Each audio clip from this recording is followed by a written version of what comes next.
Hello, Mazel Tov, and thank you for joining us for the conclusion and siyum of Sefer Daniel. In this year, we will briefly review each chapter of the book of Daniel and then discuss Moshiach. We offer several calculations according to various opinions as to when the Messiah could have come, and then we review select gemarot related to the advent of Moshiach. Finally, we discuss the purpose of the book of Daniel as essentially a training manual to produce Moshiach. Thank you very much for listening, and I hope you enjoy. Okay, we're recording for Yossi. So we're going to do two things. The first is to kind of go over our thumbnail sketch of each of the prakim in Sefer Daniel. And then I want to go over some potential dates for the Yemos HaMashiach from various Rishonim and up to more modern times. And then talk a little bit about what the book is all about. So just in the interest of time, the first parak, so we had Daniel and his three friends. There's always fours, right? We found that all throughout the book. So it's Daniel and his three friends, and they've been taken captive by Nebuchadnezzar. They're supposed to go through this winnowing out process to figure out who's going to be part of Nebuchadnezzar's entourage, and the king wants to feed them this non-kosher food. Daniel refuses and tells his jailer, "Don't give me the food, and you'll see I'll do better." And that's exactly what happened. Hashem blessed him with excessive wisdom, he and his friends, and they ended up being part of Nebuchadnezzar's entourage. He was very impressed with them. We talked about the connection between eating and not eating versus having dad and not having dad, and maybe a connection there to the Eitz Hadat, not eating when you're not supposed to eat, eating when you are supposed to eat, and how that contributed to Daniel's wisdom. The second parak was the dream. So Nebuchadnezzar has a dream.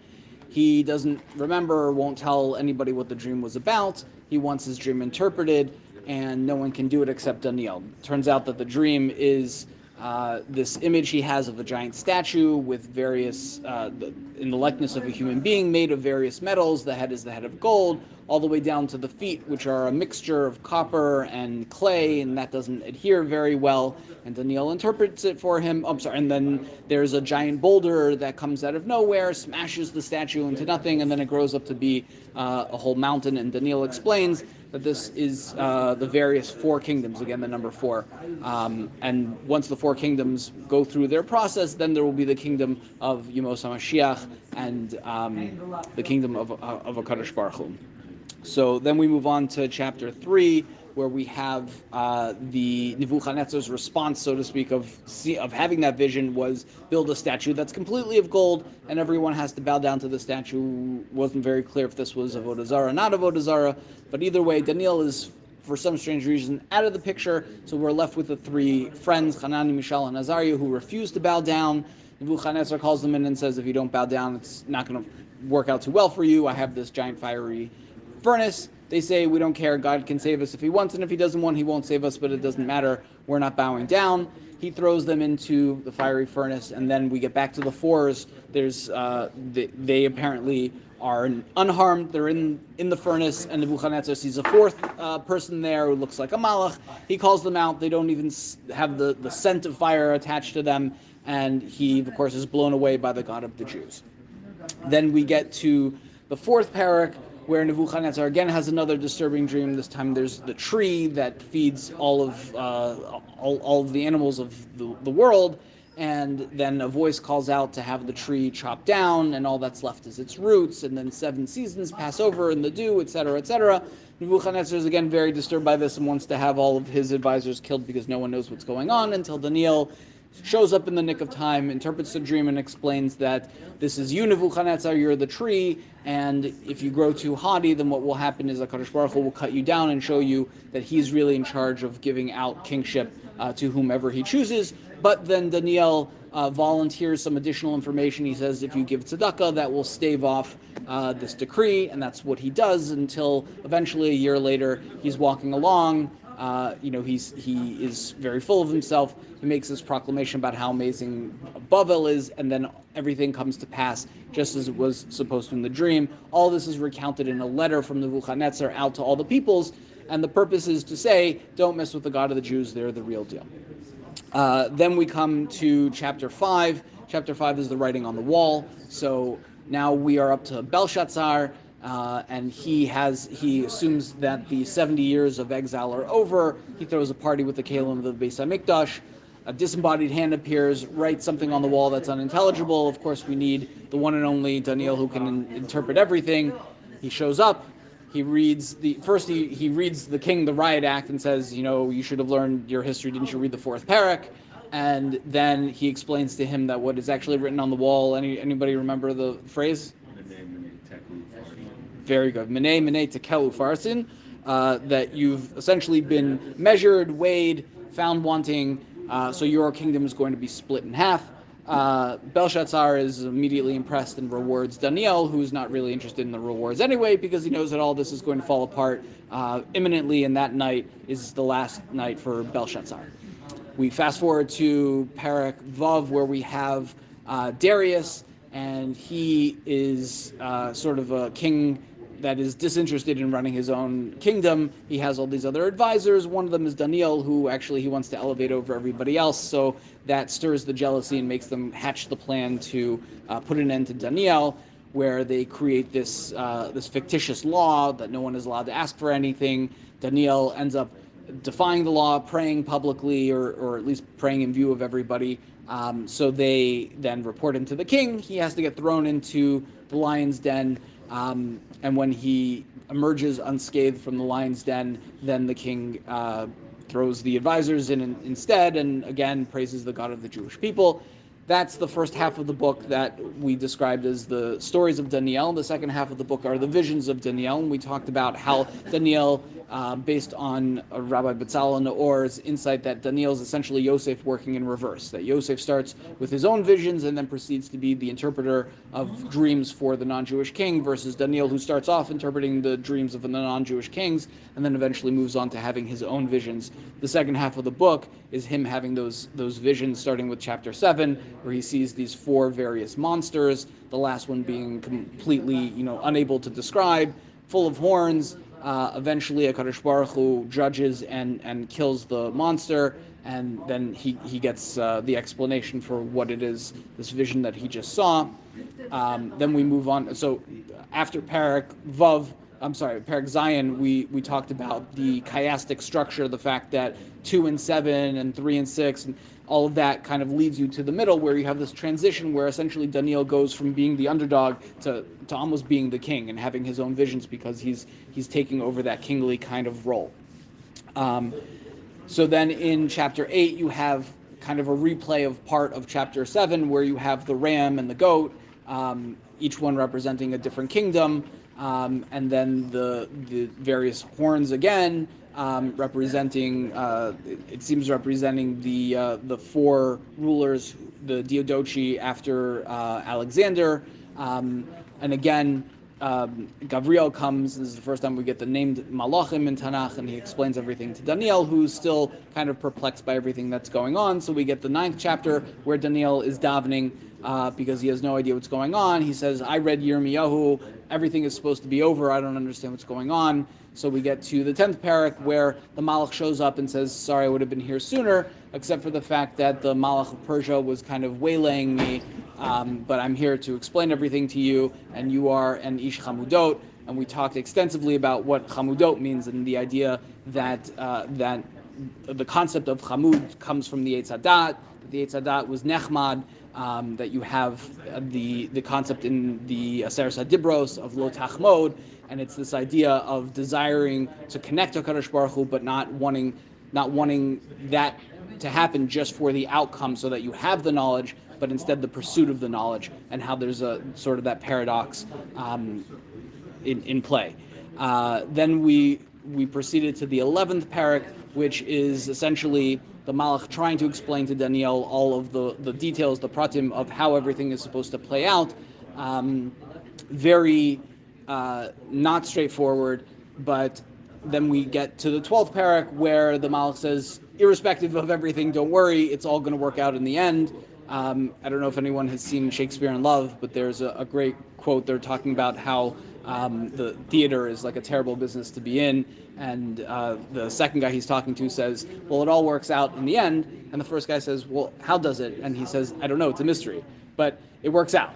And that's all the Malach wants him to know, is that even though you're not supposed to understand it and you're supposed to satum, make sure that the whole book is unintelligible and don't share the information, because even like we said before when we were talking about the Daniel being ish chamudot, even if you tell somebody when the Kates is, they still don't know when the Kates is.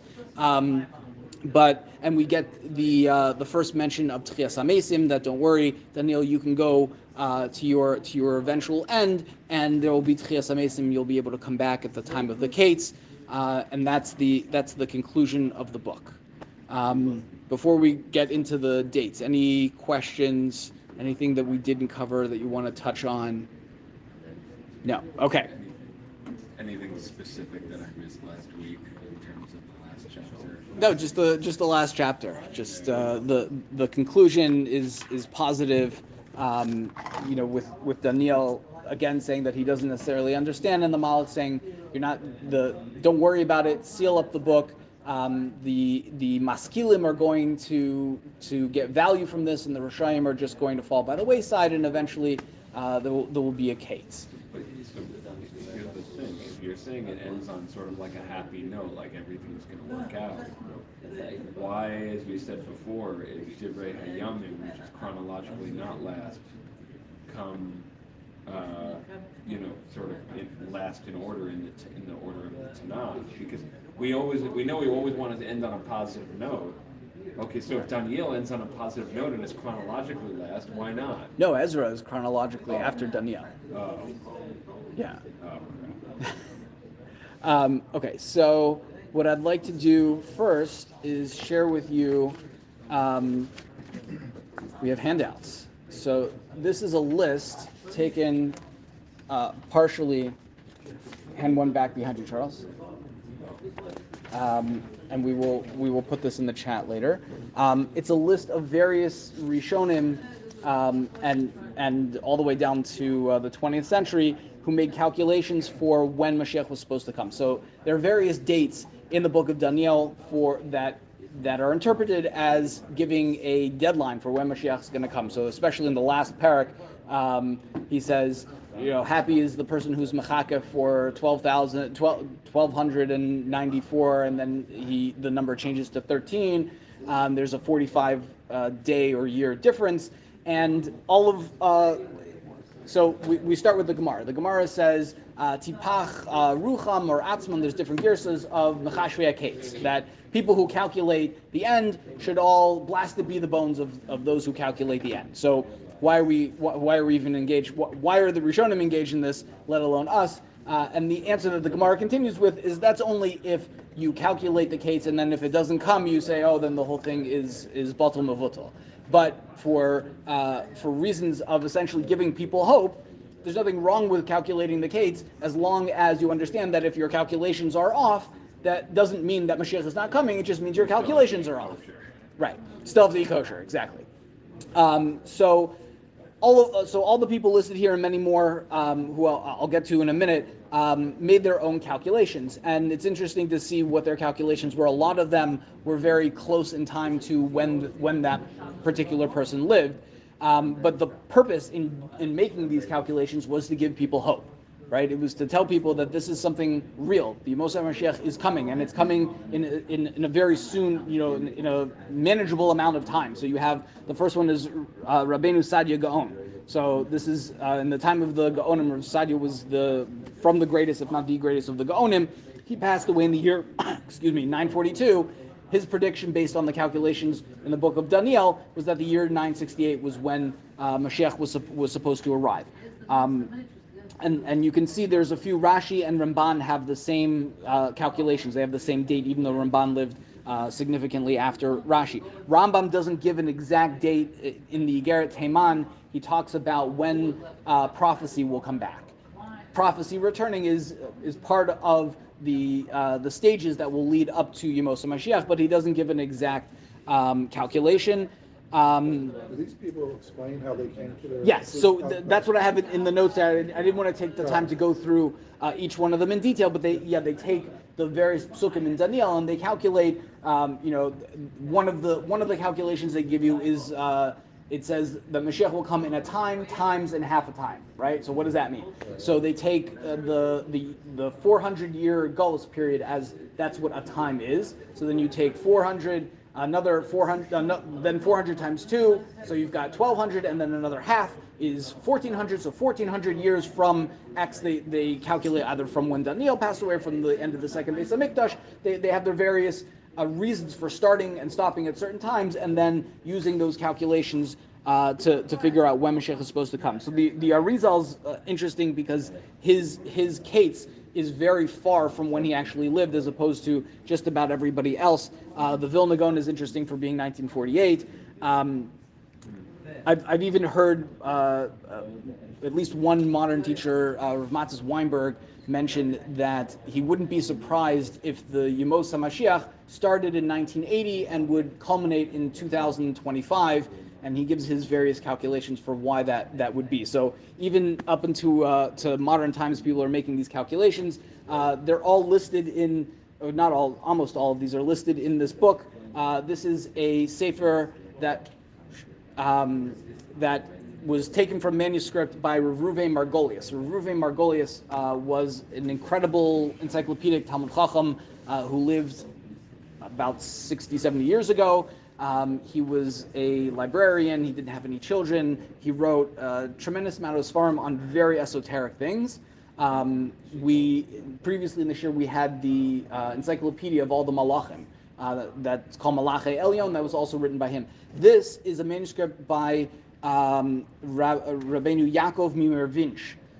He was one of the Baalei Tosfos, and he wrote a list of well, it's from France. It's a town in France. No, but Shiloh to Tshuva Mina Shamayim. Oh yeah, so right. So the name of the book, I should probably name the book. The name of the book is Shilos and Shuvos Min Shamayim, or Shailot Uchuvot Min Shamayim. He kept a dream journal. He, when he had various halachic questions or hashkafic questions that he wasn't sure what the answer was, he would write them down. He would go to sleep, and then when he would wake up, he would have the answer come to him in a dream, and then he would dictate what that answer was, and that was how he would paskin sometimes. And there's a whole intro to the book where Reuven talks about lo bashamayim how can you just have a dream and suddenly start paskening things. But again, one of the Baalei Tosfos, he has so one of his questions was the al ketz hagu'ula sha'al kimoken. So he asked, when is Mashiach coming? Right? If you're going to get answers from Shamayim, might as well ask when Mashiach is coming. Lo matzah hatshuva ksuva lefanav, but I didn't find the answer written before me, so he didn't quite get it at the answer. But you'll see in the footnotes, there's like 3 pages of footnotes where Reuven goes through all the calculations that I have for you in the chart over here, showing everybody's predictions and some more, which I didn't quite capture all of them. I know when we ran in 1976, like all like Anticipate, right? Like I was 4 years old, so I don't know. yeah, I don't know either, but so those are the calculations. Yeah, please. I remember Tashon Mem, we thought Sefer Tiyash Nat Mashiach. Okay. It was 1980. There you go. 1980 is not too far from 1976. Right. The other thing that a lot of these calculations stress is that Mashiach is not a date; it's a process, right? And the process has a start, and there are steps that need to be achieved. And it even says in Tanakh, HaKadosh Baruch Hu says, "Be'ito achishena," that in the proper time I will hasten it. So the Gemara says, well, if it's going to come at the proper time, how can you hasten it? And if the answer is there are things that need to be accomplished, right? If those things are accomplished, or if the equivalent of those stages are passed, so then Mashiach can come faster. Otherwise, he's going to come at the time that he's going to come, because that's when HaKadosh Baruch Hu already decided it. But the point being that it's a process. You can maybe hasten the process, but you have to go through the process. You can't just decide, okay, Tuesday.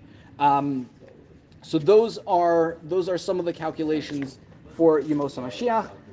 The next thing I want to do, does everyone have really good at finding loopholes? Yes. Can you find like a loophole and be like, all right, let's do it. They've tried. The Arizal definitely tried. Sometimes people try a little too hard. The next thing I want to do, does everyone have a Daniel? We'll find different Rizal and his prediction. So the Arizal lived at the end of the 1500s. So like, Probably depressed a lot of people. what's interesting is all of the stuff we have from him, he didn't actually write any of it. His student Reb Chaim Vital wrote it, and they buried it with him, and then they exhumed it. It was like the fact that we even have anything from the Arizal is kind of a nace by itself. Okay, so the next thing I want to do, if you have a Daniel with you, we're going to look at a couple of psukim because I think that the author of Daniel is kind of winking at us a little bit, and I'll explain what that means. So some of the questions, and please feel free after this if you have other questions, I'm happy to go through them. So Daniel, at the very beginning, in the first parak, we talked about the fact that he needs to become wise. So if we look at parak Aleph Pasuk Dalid, we get Yiladim Asher Ein Bahem Kolmum V'Tovei Mare Umaskilim. So Nebuchadnezzar is trying to figure out, trying to give criteria for who he wants in his entourage. They have to be maskilim. They have to be people who have seichel, right? And that is in fact who he gets. So if we skip down to pasuk 17. V'hayaladim ha'ela arba'asan natan lahem Elohim mada v'haskel. So Hashem gave them dat, but He also gave them haskel. So they have seichel, right? So that's why Nebuchadnezzar decided to keep these people on. But if we continue on to Parak 9, pasuk 22, let's see if this actually works out. We get Daniel complaining that he doesn't have any seichel. So you, Daniel, are davening here. That's what the ninth parak is. Daniel davening for the fact that he doesn't understand what's going on, and the Malach is saying, "I'm here to give you seichel, so that you should be able to figure out what is going on." Okay, so if the Malach gives him seichel, ostensibly he had seichel. At least he had enough seichel to deal with Nebuchadnezzar in the first parak. He was given seichel by God. That doesn't seem to be enough for him to understand what's going on when he has these visions. So the Malach has come to give him even more seichel, but that doesn't seem to be enough either, because when we get to the 12th parak, we are told as follows. So maybe a pasuk or two before, the Malach is telling him at the beginning of the 12th parak that Michal will stand up and it'll be a time of tsar, but don't worry, everything is going to work out. Everything that's written in the book. V'rabim miyashne admas afar in pasuk bet. Many who have passed away are going to yakitsu. They will be resurrected. Eil chay olam, ve'eil charfus l'diron olam. Some will be for everlasting reward, and some it's not going to work out too well for. V'hamazkilim yazhiru kizora rakia. And those who have seichel are going to shine brightest. So who are these people that have seichel? You would assume Daniel is one of those people. The whole book has been about making sure that he's the seichel guy, and he seems to be the one who is having the hardest time understanding what's going on. And then you skip down to pasuk Yud, and the Malach tells him actually in pasuk Tet, Vayomer lech Daniel. So Daniel says, I don't understand what's going on. We actually do one pasuk before. So if you go to pasuk Chet, Va'ani shamati v'lo avin, says Daniel. I heard everything that is going on. The Malach has explained in extravagant detail what this Yemos Moshiach is supposed to be and how it's going to work. I don't understand, says Daniel. Va'omra adoni ma achrit eila. And I say to the Malach, what is this? Vayomer lech Daniel. So the Malach says, look, it's time to move on, Daniel. Kistumim v'chatumim advarim ad eitz kates. Because everything is going to be intentionally obfuscated until the kates. Yisbaru v'yislabnu v'yitzarfu rabim v'yirshu harishayim v'lo yavinu kol rashim. The wicked are not going to understand. V'hamazkilim yavinu. But the mazkilim, who are the mazkilim? What do you think? It's an open question. Who are the mazkilim?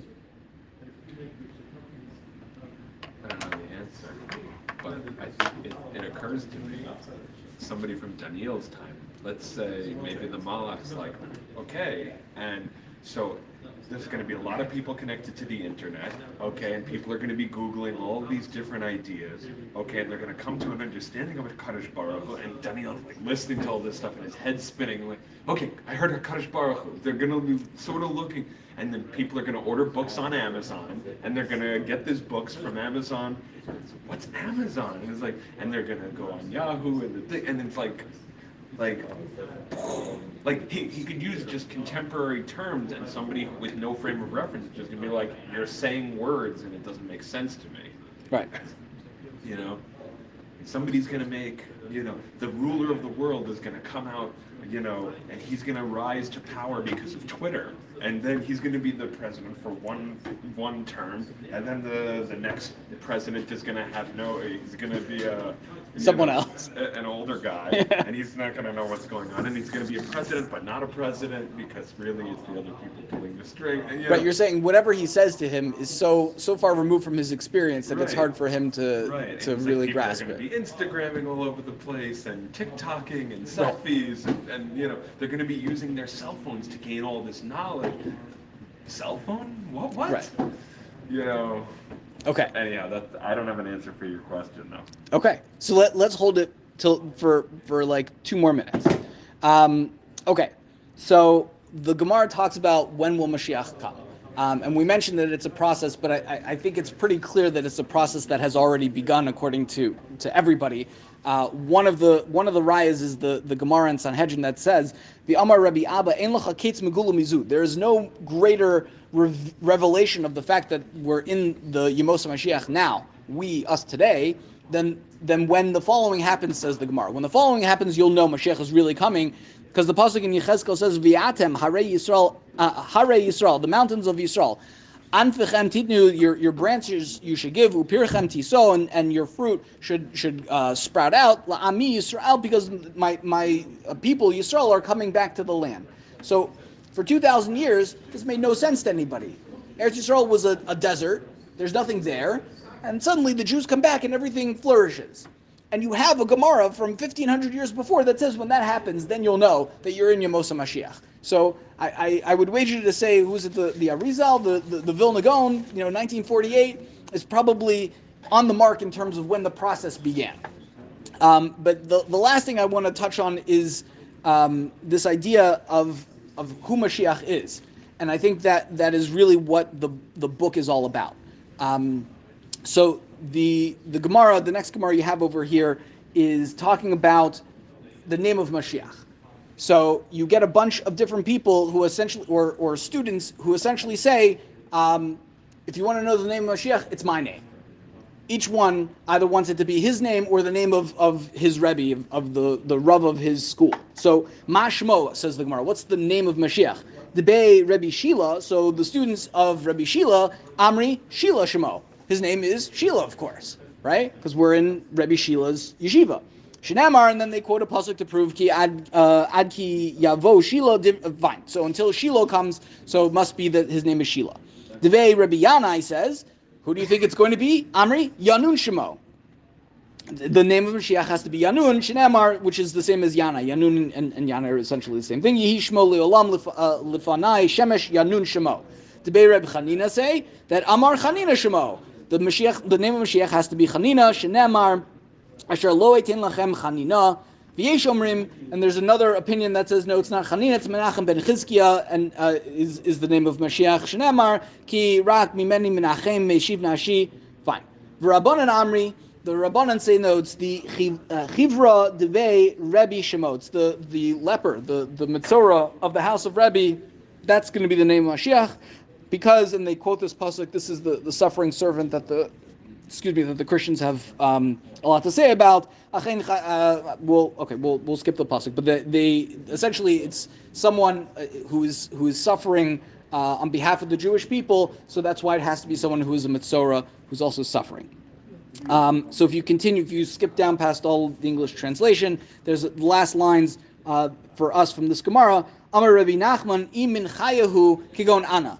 Rabbi Nachman says, if Mashiach is from the living, then it's got to be me. I am Mashiach. Rabbi Nachman. not the Rabbi Nachman of Breslov, the Rabbi Nachman of the Gemara. Shenemar, as it says, V'haya adiro mimeno umoshlo mikirbo. That has to be from our midst. It's got to be the leader has to come from the Jewish people. So Amar Rav imin chayahu kigon Rabbeinu Hakadosh. So Rab says, if Mashiach comes from the living, then it's like Rabbeinu. It's got to be someone who's like Rabbeinu Hakadosh. I min Meisayahu. But if Mashiach comes from someone who is no longer with us, who had passed away, Kigon Daniel Ish Chamudot, then it's got to be someone like, at least the way we'll read like Rashi for a minute, and we can talk about whether Mashiach can come from the dead or not. But what the Gemara, according to Rashi, is saying is that if Mashiach is going to come, it's got to be someone who was like Daniel. So what I would propose to you is the purpose of the book of Daniel is to teach you how to make a Mashiach. Daniel is the outcome of the book is that if you want Mashiach to come, you need someone who's like Daniel. That's what the Gemara is saying over here. Someone who literally transformed over the course of the book from the scared little kid in the house of Nebuchadnezzar who was willing to take a stand and it radically changed his whole life because of it, to the person who had these visions, who himself lost that seichel, right? He had the seichel in the beginning of the book. He had to put that seichel aside. This is what we talked about, the fact that the concept of ish chamudot is someone who's willing to pursue God even if he doesn't understand, even if he knows that he can get all the information and still not understand. That's what the book ends with. The book ends with him not having any understanding whatsoever, but that's irrelevant because he's still in pursuit of God, even if he's never going to achieve that pursuit. That's why the Gemara doesn't just say, like by everybody else, if it's this one, then his name will be X or his name will be Y. I give you a Gemara in the Yerushalmi Brachos in the footnote over there about another option. If he comes from the living or the dead, the name's going to be David. Not David Melech Yisrael, just David, right? Why does the Gemara say it's got to be like Daniel Ish Chamudot? Because it's emphasizing this idea that Daniel represents Chamudot. And the way he came to represent Chamudot is by going through the process that he went through. We, the readers, went through that process with him. That's what, essentially the book is kind of winking at you at the end, when it says, the maskilim will understand. So it should be like, set off some fireworks for you that, wait a minute, Daniel's the maskilim. We read the whole first part of the book was him becoming the maskil, right? The book is trying to say to you, you are now the maskil. You went through the process. You were there with him. You went through each stage. You understand what it takes to become a Daniel. That's the purpose of the book. The book is here to give you the blueprint for Mashiach. That if you want Mashiach, it could be you. It could be any of these people. Why are they all saying it's me? It's my Rebbe?